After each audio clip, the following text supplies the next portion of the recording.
Hello and welcome back to Talking to Introverts podcast with myself, Sami Blackford, and my co-host and co-introvert, Denise Oliver. Good morning, good afternoon, good evening. good whatever time it is where you are. Today we're coming at you with a conversation that Denise and I had a week ago and thought it would be a good idea to record it as a podcast episode. So we're going to try and remember what we talked about and how we talked about this topic, and also we'll see where it takes us today.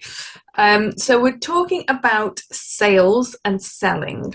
Now, don't run for the hills at those words. As people in business, as Denise and I both are, and I know many of our listeners are, we need to sell stuff. If it's not a business, if we don't sell stuff, it's a hobby. So getting good at sales and selling is a good skill to learn if we want to be in business. But it doesn't have to be sleazy car salesman type sales, which is always the thing that comes into people's minds, isn't it, when you talk about selling and sales? So Denise, I just saw you take a breath as if you wanted to say something. So come on. No, I was just thinking sleazy salesmen. I just wonder whether it's ever talked about like that about women. Are women ever like that? Are women ever that pushy? Interesting. I'm sure there are some who are, but I'm just thinking now, like off the top of my head, and the women in business that I know are not. They're very much the opposite and like not pushy at all. So I remember when we were talking last week, you were talking about your son and he's in a sales role. And we were talking about when sales becomes a service. So tell us about your son. I also remember, this is how we got onto talking about him, was that you had a potential client and you knew she was excited and she wanted to buy your service. But at the end of the conversation, you didn't offer her a way to pay you there and then. Yeah. And that's when we got on to talking about my son, who works for an optician's in Manchester. And this is his second role in an optician's front. He's the shop front, as it were. And I'm always fascinated watching him. He never talks about how much anything costs unless someone directly asks him. He lets them look around. What do you like the look of? And then he'll show them other options. Never mentions how much anything is, whether they're choosing the least expensive, the most expensive. He likes them to look good. He loves fashion. He's just, my goodness me, this man has loved his clothes for as long as I can remember. Shoes in particular.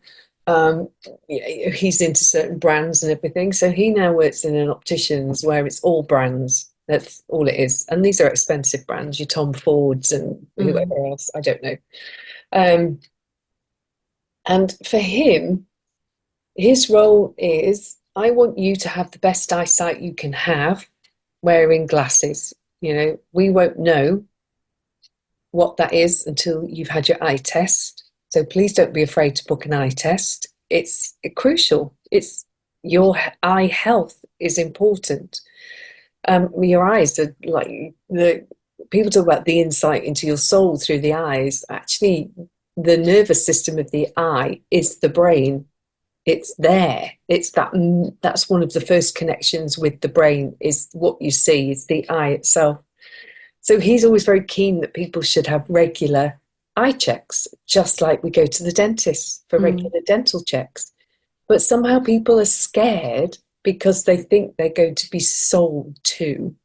They're going to have to buy a set of glasses.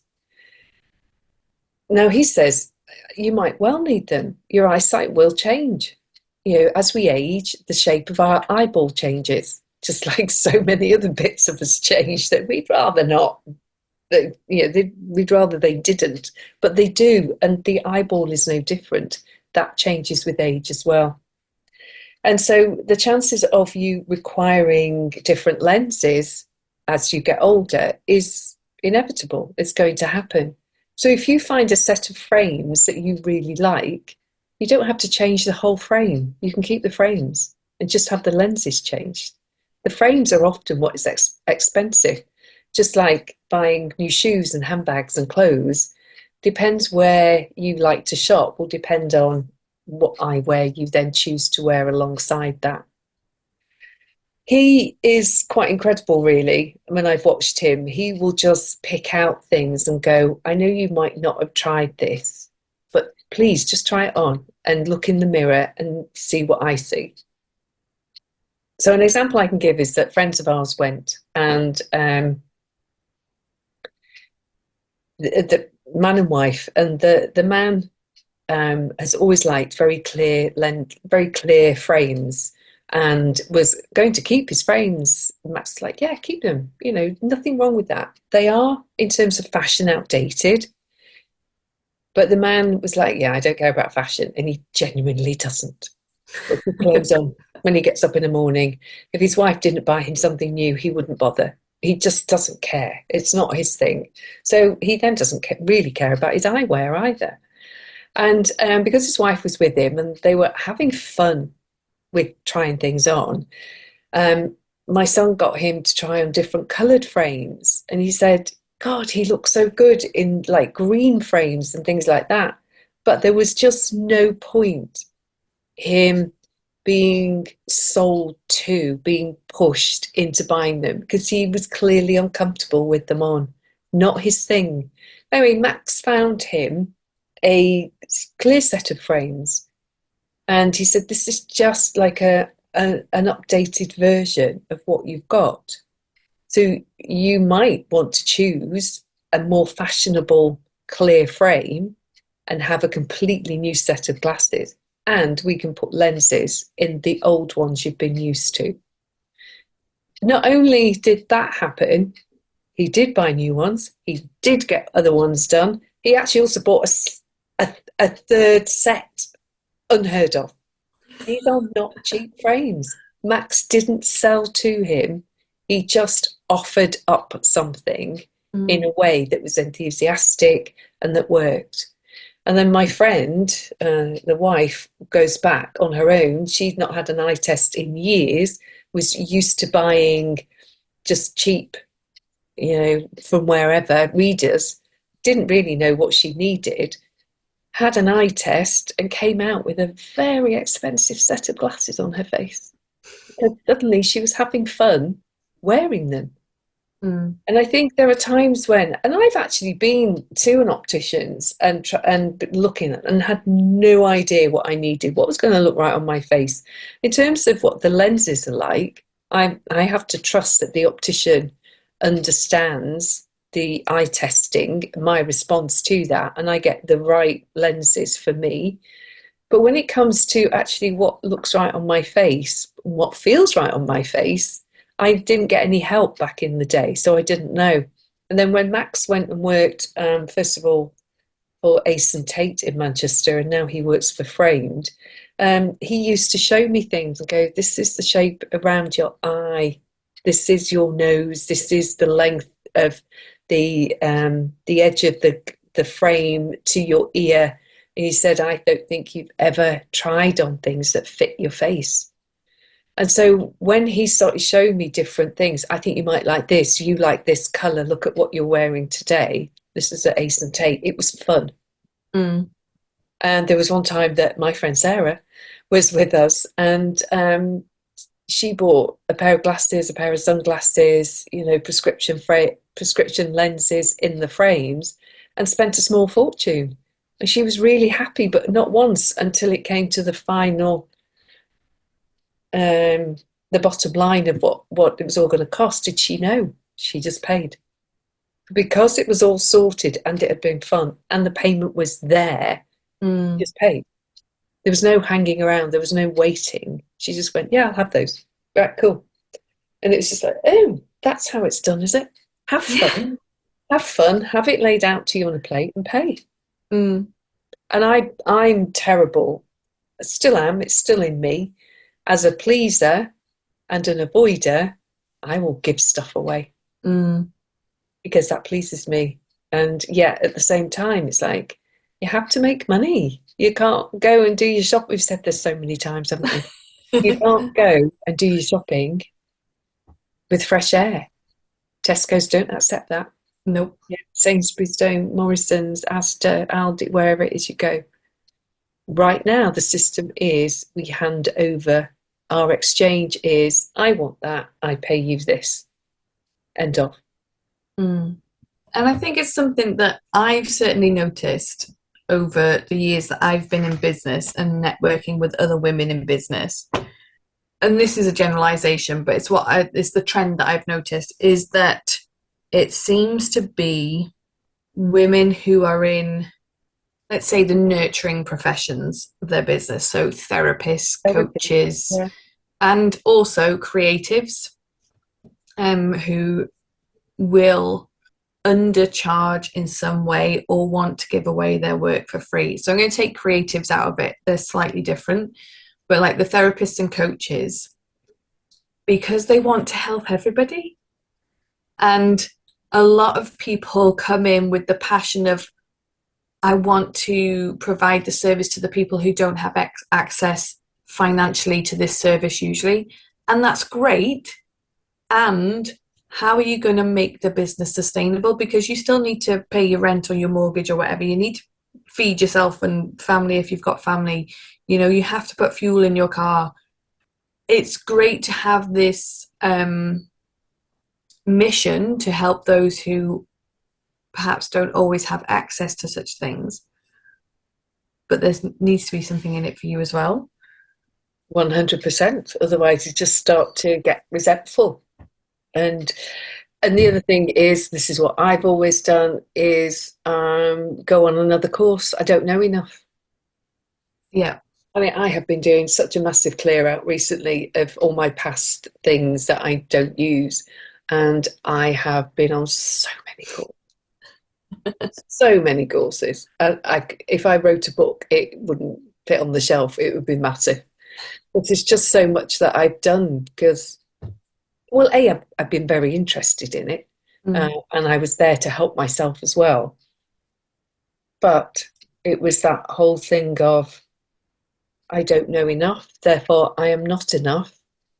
And why would somebody pay me more than enough? Mm. Was the equation is what I've learned over time. I also think there's a lot of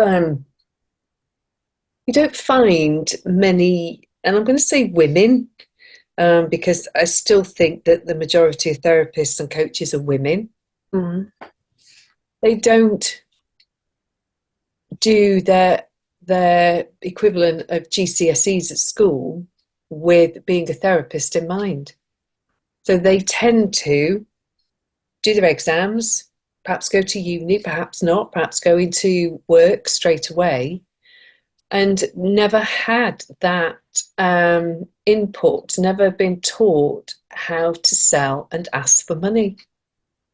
And if you're not naturally entrepreneurial, I mean, you might be creatively entrepreneurial, but you're not monetarily entrepreneurial, you don't know where to start.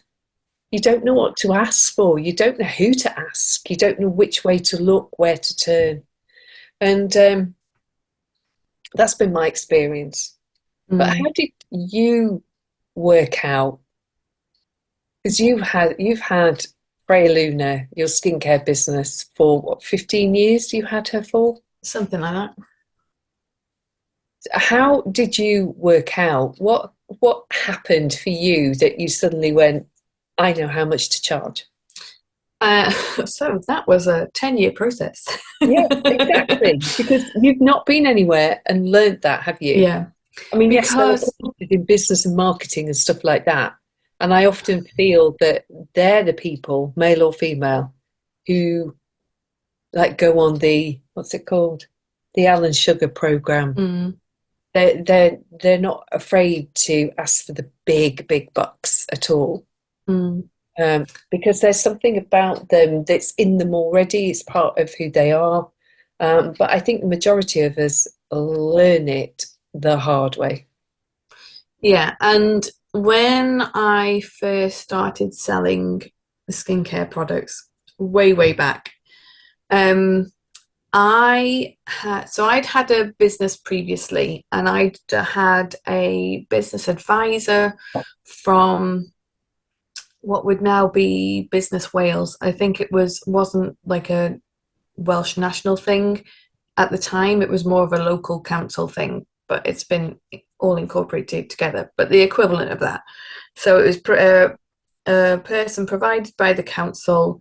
It was a free advisor, and I was like, at this point, I'm going to take what I can get. I don't know. This was before social media, um, so it wasn't as easy to find these sorts of people. So, and what he taught me, and what I had always been taught at that point, was that to find your selling price, you work out what it costs to make it, the product, you double that, and that's what you sell as your trade price, and you double that, and that's your retail price. So this is how I started. And so it was kind of like £5 for a jar of face cream or whatever. And I don't think it helped that I grew up in a town that was not the most affluent of places at all. It was charity shops and pound shops all over the high street.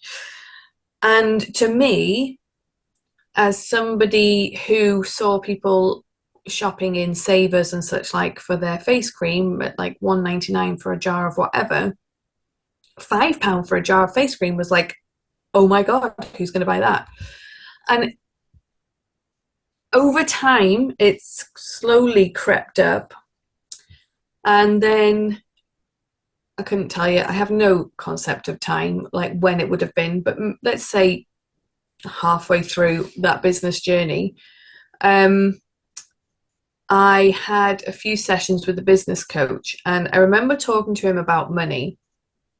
And we talked all about kind of like what my money beliefs were and how I grew up with money and all of this kind of stuff. And then I was like, that's great. Let's just get some practical stuff, shall we?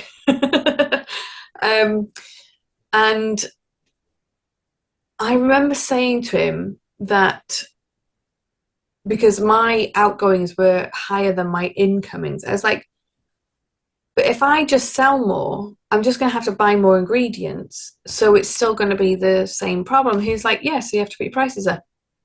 I'm like, oh, because obviously running a business, if you're making products or any business, there's more than just the ingredients of the product. There's like your overheads, there's your marketing, there's your website if you've got a website. There's all of this other stuff that goes into running a business. So if you're just covering the cost of making the product when you're selling the product, you're shooting yourself in the foot. So then kind of what I was always at that point where, well, I just make it in my kitchen. So, it's not a big factory somewhere. And this business coach was like, yeah, so that's why you charge more. I was like, oh. And I had to really change how I was thinking about the products I was making, and going back to what you were saying about whether I was worth, because I didn't have a degree in chemistry and I didn't, have this big factory that was employing loads of people to make the products. It was me in my kitchen going and foraging the herbs and, being involved with the making of the product. And he's like, yeah, people are going to pay for that. I'm like, oh, okay. And I think that's something that I'm going to say there will be men who have the same sort of outlook on it, but I think it's majority a woman's perspective. And I think that's because women have such a screwed up relationship with money generationally. I mean, it's not that long ago that we were allowed our own bank account, really, is it?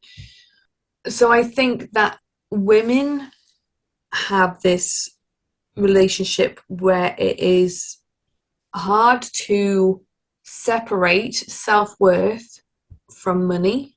And that has certainly been my experience. And I got to the point where I looked at what other skincare companies were, what sort of prices they were at, and looking at actually the amount of time that goes into making a product, not just the physically mixing up a batch of cream, but the tending of the plants, the harvesting of the plants, all of that. And okay, so what are these plants, these products actually worth? What would people pay for them? And it was interesting that when I put the prices up, so from, well, started at like £5 for a jar of cream, went up to about £12 for a jar of cream, and then went up to like £40 for a jar of cream. I'm going to say that the lightness that came into my world, they seemed easier to sell, which sounds really weird.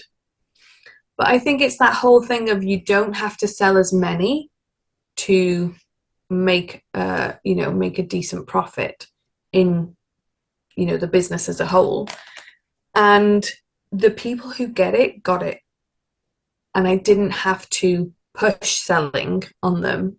If I talked about the products in a way that connected with these people, they just got why it would be that much. And there was loads of people who didn't get it, and that's great, that's fine. I wasn't for them at that point. But it's about really communicating the value without necessarily communicating the price. I think that communication thing is one of the crucial things, and I think that's part of what if it doesn't come naturally, we're not taught. Mm. We're just not. I was never taught it. It wasn't something that I was expected to get a job and be in that job till I retired, etc. It really wasn't that. I don't know. As I was growing up, I had no female role models whatsoever. That's come later, much later, and I still think they're few and far between. Especially in the more, like you've referred to them as the nurturing, the therapy world. Mm. There are women. I think Brené Brown. I think of her. But how many? I doubt I could name on both hands using my fingers and my thumbs. I could find women who love what they do, value themselves, and understand how to charge for that. Mm. I think there's very, very, very few of them. And I think the next step on from that is, like you were saying about me and my potential client, is asking for the sale. And without being like the pushy, but I was, like you were saying, I was on this call with a potential client, and she'd kind of been referred to me. She'd seen some work that I'd done with another client and had got in touch, and she wanted a website rebuild, and loved what I'd done for my other client. She's like, yes, that's what we've been looking for, and was really enthusiastic. And we were talking about, her brand colors and all of this kind of stuff and how it'd look, and, talking about her budget, because I always like to have that in mind when I recommend things. And she was like, yep, you're like, one of my packages was right for her. And then I was like, okay, great. And then instead of asking for the sale right there and then, I was like, okay, I'll go away and I'll put down everything that we've talked about in a proposal and I'll send it to you, which I did a few days later. But then by that point, she was out of that buying mode in that moment. And it was a good lesson for me. And I didn't beat myself up about it, but I was like, oh, yeah, I missed a chance there, didn't I? Because I think part of the sales process, in inverted commas, is recognizing when people are ready to buy, ready to hand over the card, like your son in the at that point. it didn't matter how much it was going to be. They'd had so much fun and, you know, loved what they were going to be buying. So, you know, just handing the card over was the logical next step. Recognizing that point and differentiating those potential clients from the ones who do need the more information and how is this going to work and all of that kind of stuff, which at that point I send them a proposal. But if they're in this like, I'm ready to put my name on the dotted line, then Yeah. at that point have something in place in your sales process where you're like, okay, what's your credit card number? Yeah. Yeah. And I mean, like, obviously it's a bit tongue in cheek, but saying like, okay, so would you like me to invoice you for whatever? Would, you know, are you ready to having some sort of language around I'm asking you for the sale right now. Yeah. Yeah. And done in a kind and caring way. Mm.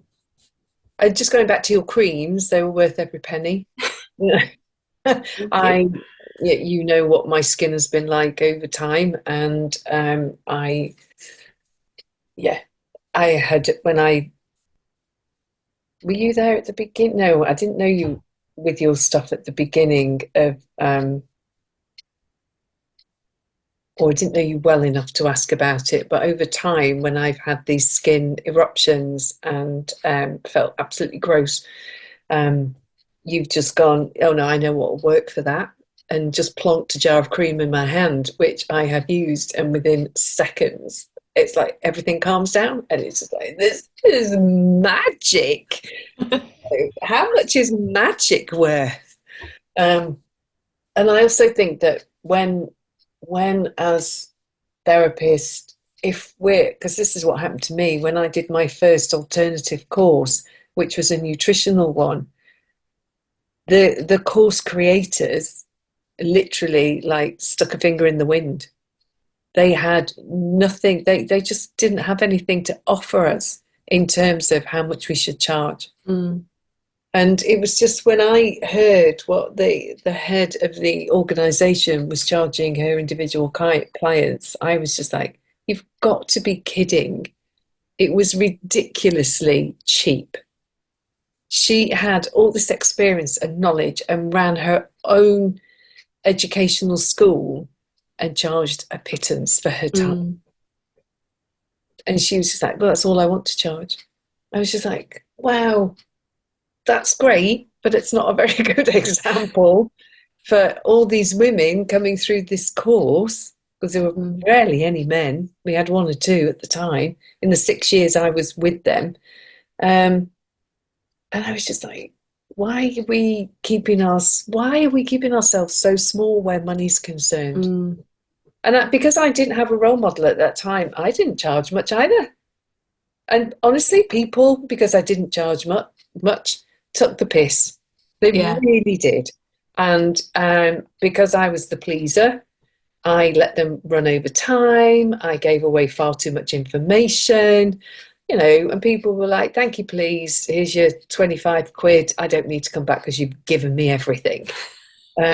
It's just like, oh my goodness, I was wrung dry and did not understand why. Mm. And I didn't have the practical skills and I didn't have the mindset skills either. Yeah, and I think when talking about role models, there comes a point where we have to become the role model. Yeah. And I'm thinking about a friend of ours, Michelle, who her modality is hyperpressives. And I remember having a conversation with her a couple of years ago about, money and what she charges and all of this kind of stuff. And she, I think, is one of the most highly trained people in this modality in the country. And I remember her saying, yeah, but the woman who trained me only charges whatever, so I can't go above that. I'm like, but just because she charges that doesn't mean you have to. And it's that as soon as you put your prices up, maybe that gives her permission to put her prices up. Somebody has to make the first move. And now I'm always rooting for women to actually, you know, really, what is this worth? Like, Yeah. not just what is the next person charging. I think for me, one of the things I've learned over time is you just don't know what someone will pay you. Mm, And you can't tell by looking at them, by the sound of them. You just can't. Some people I have known who have, quite frankly, are stinking rich, so much money, and are so tight at the same mm, time. It's just like we'll shop in the cheapest of places for food, for clothes. Actually look like they have nothing, but they've got so much money. And then other people who clearly are struggling in many, many ways will go, no, this is important to me. I will buy this. I will pay for this because this mm, is what I choose for myself. I stood behind, this is years ago now, when I was doing the nutrition stuff, and buying organic was only just really becoming a thing. So 20 years ago now. And I knew that's what I wanted to have more of, more organic food, less chemicals in my body. But it was just places that sold it, few and far between, and it was very expensive. And I stood behind a couple with a baby who clearly did not have very much money, and everything they were paying for was organic. And like, this is the way of the world. This is what we want the world to become, is cleaner, safer. We have a child. mm, I'm just like, wow, I've never just hadn't thought of myself like that. Like being kind to myself equal being kind to the world. So if I paid a little bit more for organic food, but spent nothing or less on other stuff that wasn't mm, okay for me, for my family, it more than equaled out. I wasn't paying any more at the end of the day. And it's just sometimes I have to remind myself that these days I spend very little on stuff. But when I do, I choose, like, clothes wise and shoes wise, the best that I feel I can afford. I'm not going to, I don't need to go around charity shops. Allow the stuff that's in the charity shops to the people who need that. I don't need to do that. I don't need to scrimp anymore. I've done mm. that. And I don't need to scrimp with my business either. And I think that's a mindset that it took me a long time to get over because I was brought up scrimping. Mm. It's the way of it. It's what you have Yeah. to do. Yeah, so going back to when I was working with that business coach, is like, yeah, I don't want to talk about childhood stuff and money. It does actually, it's pretty good to look at, really. Makes a difference. Yeah. It is you. You said that growing up without money was fun. Yeah, that was an interesting one to get over. Yeah. Yeah, because we did not have an awful lot of money. We had food on the table, we had a nice house to live in, but we didn't do like, you know, holidays in Spain, which was the thing at the time.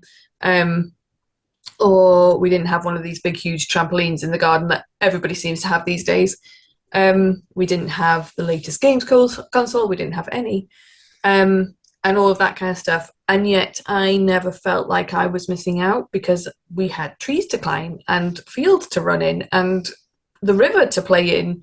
Um, and if when we did go on holiday, we went and stayed in a caravan, which was like a complete adventure because I remember one year our parents asked us if we wanted to stay in a caravan or if we wanted to stay in a cottage. I'm like, but we live in a cottage, so let's go in a caravan. And it was such like I absolutely loved my childhood. It was so much fun, and I wouldn't if I went back, I wouldn't want the games consoles and all of that kind of stuff because I really loved the way we were brought up. So yeah, then being older, growing up, and now being an adult, I'm going to put that in inverted commas. You do, um, yeah, you do some adulting, don't you? Occasionally. Occasionally. It happens. it has been, yeah, this whole thing of actually I can pay for stuff and I can have money, and having money is fun too. That was a revelation. Yeah.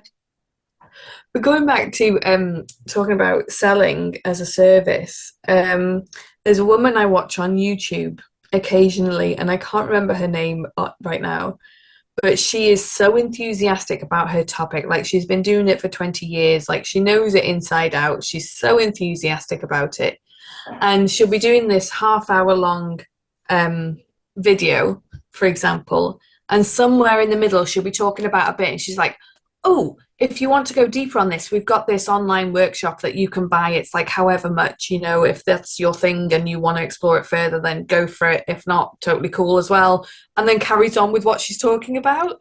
And I just think that's such a great way of selling, because it's like, oh yeah, it's just like an aside. It's like there's this thing that could be of service to you if you wanted it, but no pressure either way. And I really I bet there's so many people that actually take her up on that offer purely because it's like no pressure.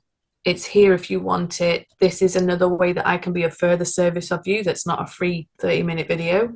I think it's such a great way of selling. I look forward to seeing you doing that then. That would mean I would have to be on video. I know. Yeah. Oh, introverts.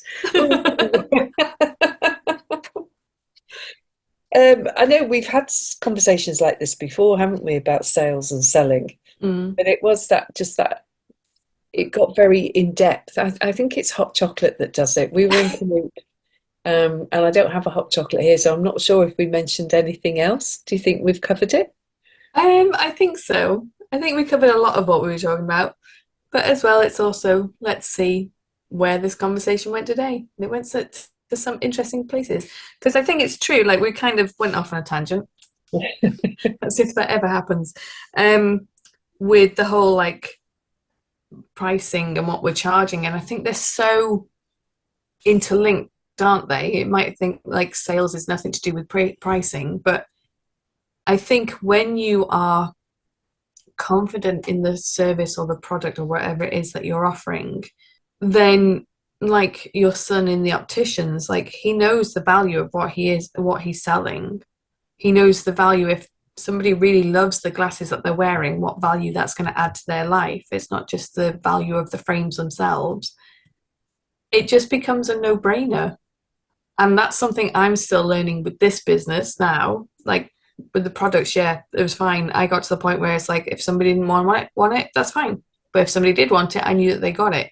And with this business now, because I've been in it 18 months-ish, I think, I'm still learning that because it's such a new thing for me, like this whole service-based business as opposed to a product-based business.